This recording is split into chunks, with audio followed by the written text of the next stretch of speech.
Parker Prescott didn't do small. Not in business, not in life, and definitely not in music venues, but there he was, standing in the back of a hole-in-the-wall café in Brooklyn that smelled like cinnamon, espresso, and dreams too big for the space they were shoved into.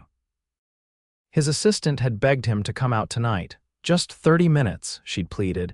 "You've been buried in meetings for weeks. It's music, Parker. You used to love music." He hadn't planned to stay long.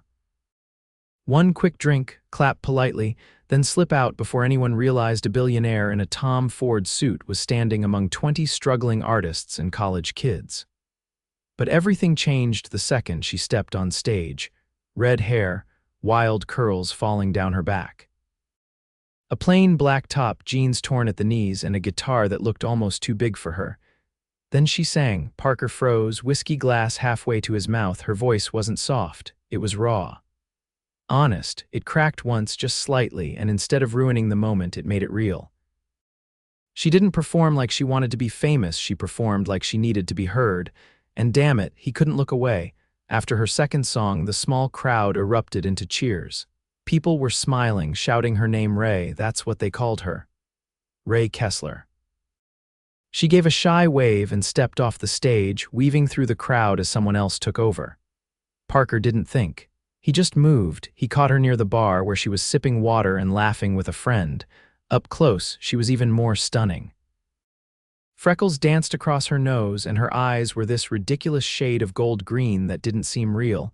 "You were incredible," he said, and it came out louder than he expected. She turned, startled, then smiled. "Oh, thanks." "I didn't think you were the type to end up here," he raised an eyebrow. "And what type do you think I am?" She looked him up and down. Tailored jacket, expensive watch, the kind of confidence money could buy. "Suits don't usually wander into this place," he grinned. "Maybe I needed a change of scenery." She tilted her head, amused. "Well, welcome to the nest. We've got overpriced lattes, wobbly tables, and a broken heater. I like it already." Her friend called her from across the room, and she hesitated. "I'm Parker," he offered. "Rae. I should probably get back to my table, but thanks for listening." He watched her walk away, heart beating faster than it had in months. He didn't leave after 30 minutes. He stayed until the place closed, sitting in the back, pretending to scroll his phone just to watch her talk, laugh, move like the world hadn't bruised her. That night, he couldn't sleep. And for a man who'd built $1 billion empire on logic, that terrified him. 3 days passed before he went back. She was there again, this time arguing with the barista about a broken mic stand. She looked up as he came in, eyes narrowing with recognition. "Back again?" she asked, arms crossed. "I forgot to try the overpriced lattes." She laughed, just a little. "You're not exactly subtle." "Neither are you," he said, nodding toward her guitar case. "You play like your life depends on it." She paused, then said quietly, "Sometimes it does." That night she sang again. Different songs this time, but the same voice. She didn't know it, but he'd canceled a meeting to be there. She didn't know that Parker Prescott didn't cancel anything. After she finished, he was waiting near the door. "Dinner," he said simply. She blinked. "What? Let me take you to dinner. Just real food." "No stage lights or coffee shop chaos." She hesitated. "You don't even know me." He met her gaze. "That's the point." She bit her lip, clearly torn. "I'll behave," he promised. "Fine, but somewhere normal, no suits, no private chefs." He smiled. "Deal." They ended up at a tiny Thai place a few blocks away. She ordered pad see ew and made fun of how he struggled with chopsticks. He told her about growing up in a small town in Oregon, how he used to play piano before business took over. She told him about her mom, who passed away when Rae was 16, and how music was the only thing that made the silence bearable. "You're nothing like I expected," she said, picking at her noodles. He leaned forward. "What did you expect? Cold, arrogant." "The usual billionaire stuff," he blinked. "You Googled me," she flushed. "Maybe," he chuckled. "And you still agreed to dinner," she shrugged. "You seemed different." He looked at her for a long time. "So do you." By the fourth dinner, he'd learned she hated roses but loved sunflowers. That she cried during animated movies but never in public. That she wrote her own songs but was too scared to put them online. By the sixth, he knew he was falling. She didn't care about his money, he could tell. She never asked what he did, never mentioned his company, never once treated him like a human ATM. She liked him for him, and Parker, who had everything, realized he'd been starving for that. One night he surprised her. She thought they were going to another low-key dinner. Instead, he pulled up in front of a private rooftop overlooking the skyline. A white table was set under string lights. A chef was preparing 2 courses just for them. She stared at him. "Parker, what is this?" He held out his hand. "Just dinner." "I wanted to do something special." She blinked hard but took his hand. They danced under the stars to no music at all. "You're ridiculous," she whispered. "You're beautiful," he whispered back. She kissed him first, and that night, as the city sparkled beneath them, Parker knew. He wasn't just falling, he was gone.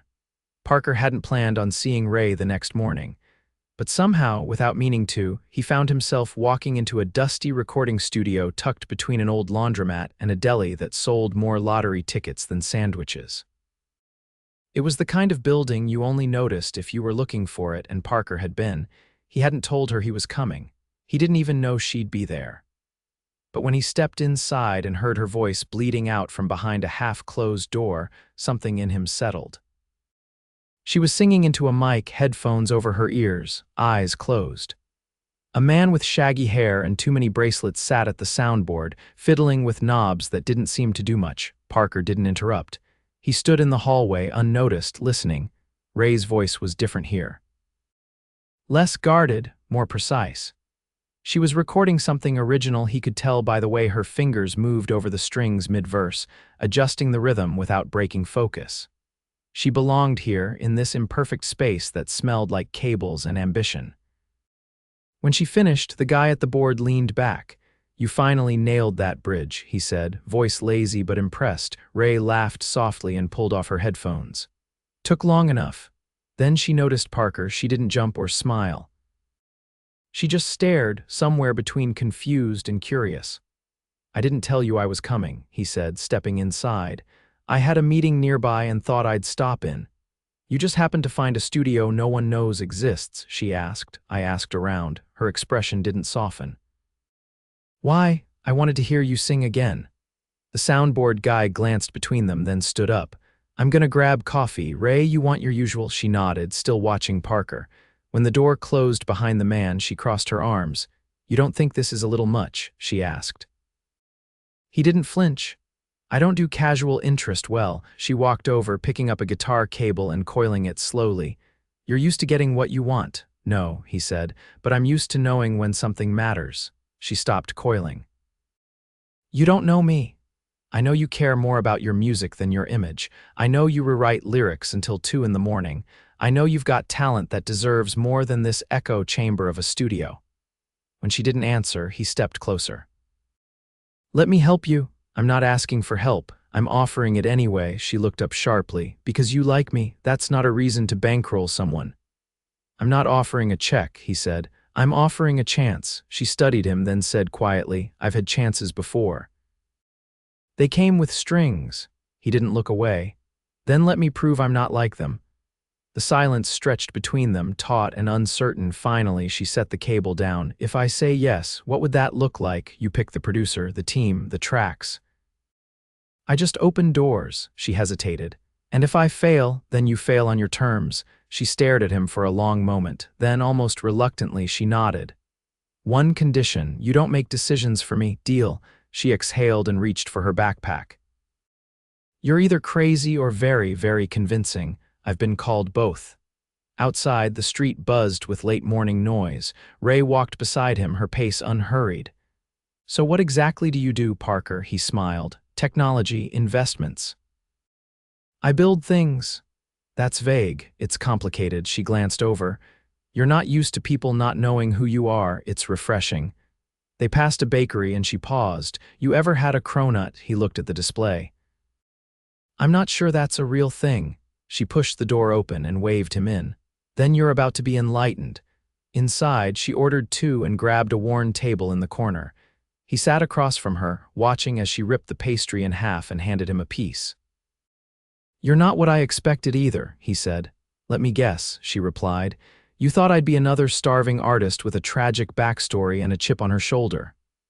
No, he said. I expected someone who would pretend not to care, but you do.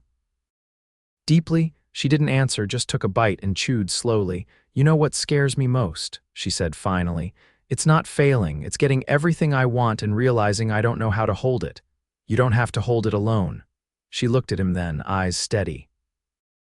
You say that now. Then let me prove I mean it. Later, when they stepped outside, the wind had picked up. She tucked her hands into her coat pockets, glancing up at the sky.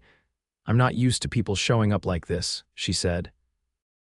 Most leave before it gets complicated. I don't scare easy. She gave a quiet, almost disbelieving laugh. We'll see. He walked her to the subway, not a limo, not a car, just a crowded train station where the lights flickered and someone was playing drums on a plastic bucket. Before she disappeared down the stairs, she turned back. You still want to hear me sing? Always. She didn't say goodbye, just gave a nod and vanished into the tunnel. Parker stood there for a long time, the sound of the city roaring around him like a dare. And for the first time in years, he wasn't thinking about spreadsheets or boardrooms. He was thinking about her. Rae stood in the softly lit hallway of the Tribeca loft, her fingers curled around the neck of her guitar case, her pulse tapping a rhythm that didn't match any song she'd ever written. She had been invited, that much was clear. Parker had looked her in the eye and said, "Come meet them." But now, standing here, she couldn't shake the feeling that she didn't belong. She adjusted the strap on her shoulder and knocked. The door opened within seconds, and a woman with sleek black hair and sharp eyes blinked at her, then smiled with polite curiosity. You must be Rae, Rae nodded. Is Parker here? He's in the back studio, come in. I'm Elise, head of A&R for Kingston Records.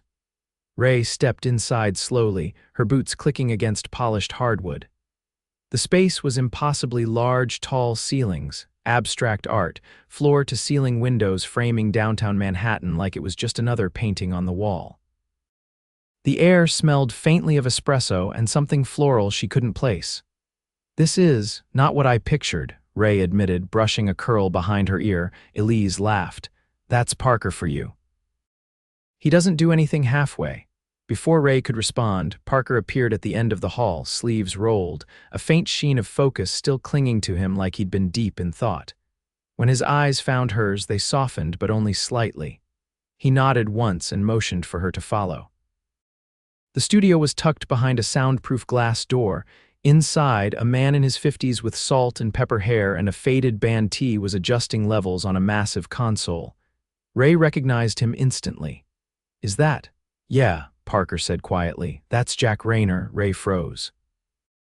He produced Marin Cross and the last Griffin Noir album. Jack turned and gave her a nod. So you're the singer Parker won't shut up about. I didn't know he mentioned me. Jack gestured toward the mic. Let's see what all the fuss is about. Rae looked at Parker. He didn't say anything, but his expression was steady. Grounding, she stepped into the booth, closed the door, and slipped the headphones on. Jack tapped the glass. Play something raw, no polish, just you. Her hand trembled slightly as she adjusted the mic. Then she began. It wasn't perfect. The guitar buzzed once, and her voice faltered on a high note, but she didn't stop. She finished the song, let the final chord ring out, then slowly lowered the guitar. Jack leaned back in his chair, hands folded under his chin. You're not trained. No, she said through the mic. But you feel the lyric. That's rarer than perfect pitch. She waited, heart hammering. Let's work, he said. Elise raised an eyebrow at Parker as Rae stepped out of the booth. That was fast. She doesn't need grooming, Parker said. She needs a stage. Elise turned to Rae. You're unsigned. We can work something out. Rae hesitated. I'm not looking to be molded into a product. Jack chuckled. We don't mold, we amplify. Elise gave her a card. Call me when you're ready. No pressure? Later, on the rooftop of the building, Rae stood near the railing, the city stretching endlessly around them. Parker handed her a glass of something cold and clear. I didn't know you'd bring Jack, she said, voice low. I didn't want you to feel like I was pushing. But he owed me a favor. She turned to him. You used a favor on me. I don't use them often, only when it matters. She studied him. You're not just helping for fun, are you? No, he said simply. I believe in you. The sky was bruising with sunset, the horizon painted in strokes of orange and blue. I don't know what I'm doing, she admitted. I've always played in tiny places. I've never recorded anything seriously. I don't have a team. You don't need a team yet, he said. You need one person who won't let you fall, she looked away. That's dangerous. Why? Because if I start depending on you and you disappear, I won't. You say that now. I don't say things I don't mean. She set her glass down, the clink of it against the railing breaking the quiet. I don't want to be someone's project. You're not. You're someone I care about. She stared at the skyline like it might give her an answer. Then, finally, you're not what I expected either. He took a step closer. Good or bad, terrifying, a breeze swept her curls across her face. He reached out, tucked them behind her ear. I can handle terrifying, he said, voice low. She didn't move away. That night, he took her home in a car that didn't have tinted windows or a driver in gloves. Just a quiet ride through the city, headlights streaking across her face as she sat beside him, neither of them speaking. When they reached her apartment, she hesitated at the curb. You're not just investing in me, are you? No. Then what is this? He leaned in, close enough that she could smell the faint trace of cedar and something darker. This is me falling, he said. She blinked, startled. I haven't hit the ground yet, he added. But I'm not fighting it. She stepped out of the car, didn't look back until she reached the door. He was still there, watching, his expression unreadable. Inside, Rae leaned against the wall, heart pounding. She was terrified, and she was starting to want everything he was offering. Parker stood in the aisle of an empty concert venue, the kind with velvet seats and a stage that stretched wide and deep, waiting for sound to fill it. It wasn't booked. Not yet. But he had the keys, and more importantly, he'd secured the date. He had spent the past 2 weeks orchestrating something Rae hadn't asked for, but something she deserved, not a showcase, not a label pitch.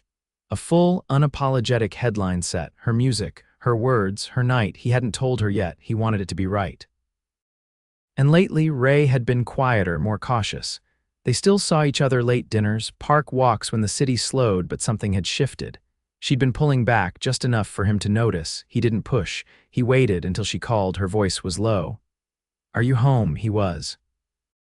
She arrived 15 minutes later, hair pulled into a loose knot, face bare, jacket unzipped despite the cold. When he opened the door, she didn't speak at first. She just stepped past him, dropped her bag by the couch, and stood in front of the window, arms folded. I turned down the contract, she said. He closed the door gently.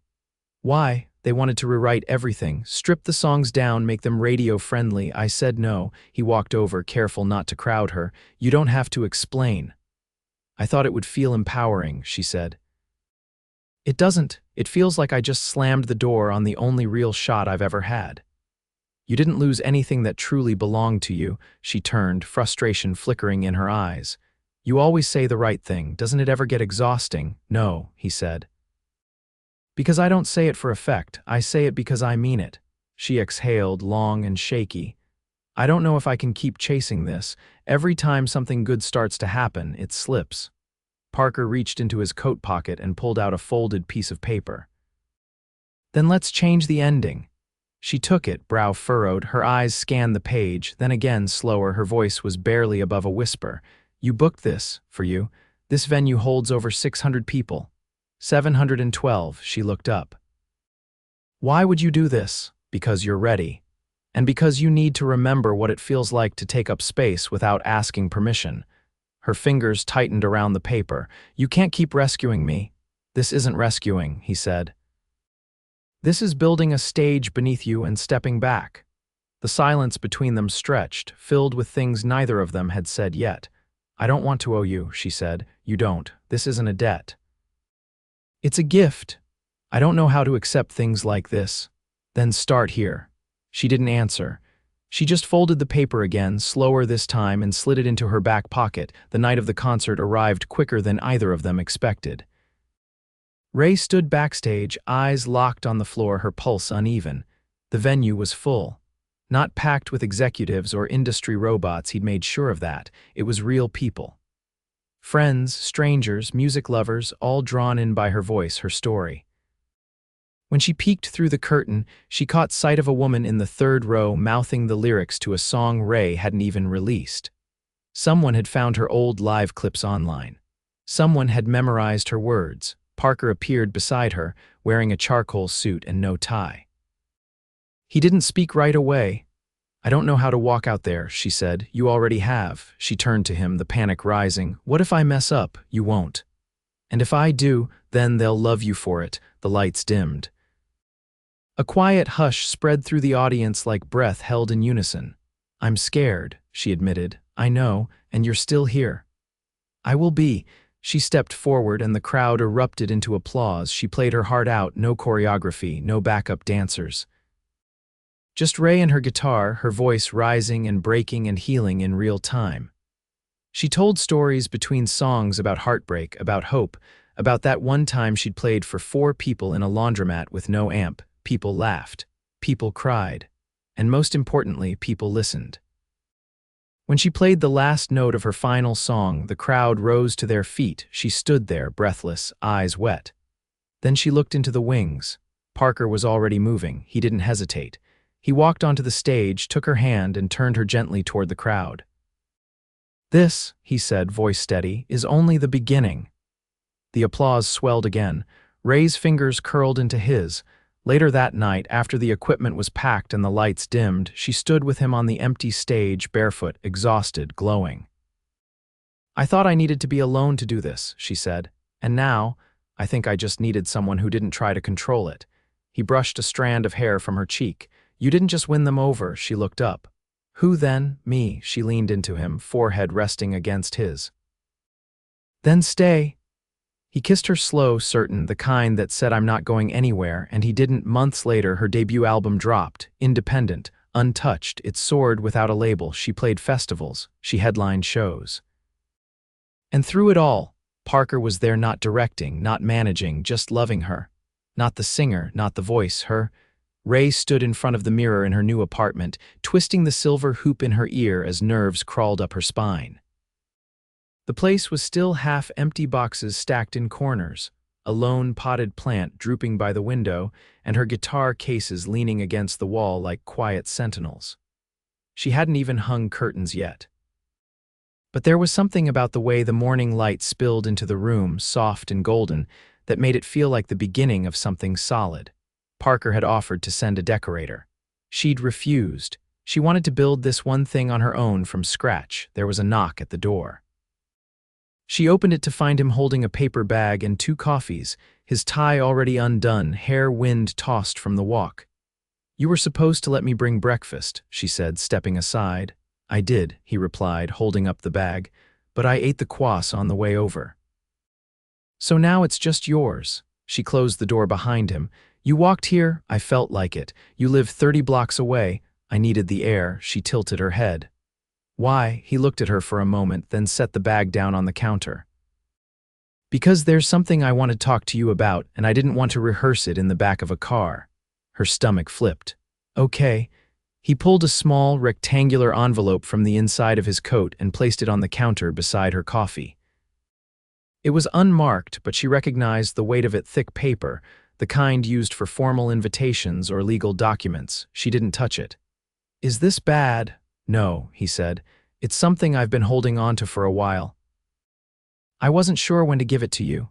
She picked it up carefully, slid a finger under the flap, and pulled out a single sheet of paper. Her eyes moved over the words. Then again, she looked up. "This is a foundation," he nodded. "In your name." Her throat tightened. "For what?" "For independent artists, musicians who don't have connections or funding. We'll give them recording grants, mentorship, production access, no strings." She stared at him, stunned. "You built this for me." "I built it because of you," he said. "Because you reminded me what it feels like to make something that matters." She set the paper down slowly. "Parker, this is huge. Why didn't you say anything?" "Because I didn't want your first success to have my name stamped on it. You did this. You earned your stage. This is just a way to make sure others get theirs too." Tears threatened, but she blinked them back. "I don't even know what to say." "Then don't," he said gently. "Just be part of it, however you want." She stepped closer. "You always know exactly what I need before I do." He smiled softly. "I pay attention." She touched his shirt, fingers curling into the fabric. "You always show up." "I always will." He leaned down, kissed her forehead, then pulled her into his arms. She didn't let go for a long time. That evening, they hosted a small dinner upstairs in the rooftop garden of the building. Just a few friends musicians Rae had met over the years, Parker's assistant who'd become like a sister, and Jack Rayner, who had surprisingly shown up with a bottle of scotch and a rare grin. Rae wore a midnight blue dress she hadn't planned on buying but had fallen in love with in a window display. Parker had teased her when she'd put it on, but the look on his face when he saw her in it had been anything but playful. As the sun dipped low, painting the sky in fire and lavender, Rae tapped her glass and stood. "I wasn't planning on making a speech," she said, "but I think I need to." Everyone quieted. I spent a long time thinking I had to do everything alone, that trusting someone meant giving up control. That love came with a cost. But then I met someone who didn't try to fix me or change me or turn me into a brand. He just stood beside me, and because of that, I finally found my voice. She turned to Parker. "You didn't just change my career. You changed my life." He stood slowly, took her hand, and kissed her knuckles. "I've never been more proud of anyone." Later, when the guests had gone and the candles had burned low, she sat beside him on a bench overlooking the skyline. "I used to think success meant being seen," she said. "But now I think it means being understood." He brushed her hair back. "And loved." She leaned into him. "That too." He reached into his pocket just as the breeze shifted. Rae looked down to see a small velvet box in his hand. Her breath caught. "Parker." He opened it. Inside was a ring, simple, elegant, a single sapphire set in platinum, not flashy, not loud, just beautiful. "I don't want to be the next chapter in your story," he said. "I want to be the whole damn book." She didn't cry, she didn't hesitate. She just said, "Yes." He slid the ring onto her finger, and she kissed him there in the hush of the city, under a sky filled with stars and too many possibilities to count. 3 months later, they married in a converted greenhouse on the edge of the Hudson River. Strings of tiny lights hung from the beams, and wildflowers lined every aisle. Rae wore a gown that shimmered like moonlight. Parker wore no tie, just a dark suit and the softest expression she'd ever seen. They wrote their own vows. Rae's voice trembled, but she didn't stop. Parker's hands shook, but only when he said her name.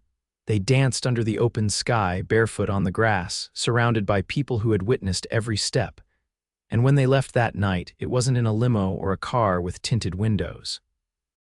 It was on foot, hand in hand, laughing through the streets of the city they had both fallen in love with separately, then together.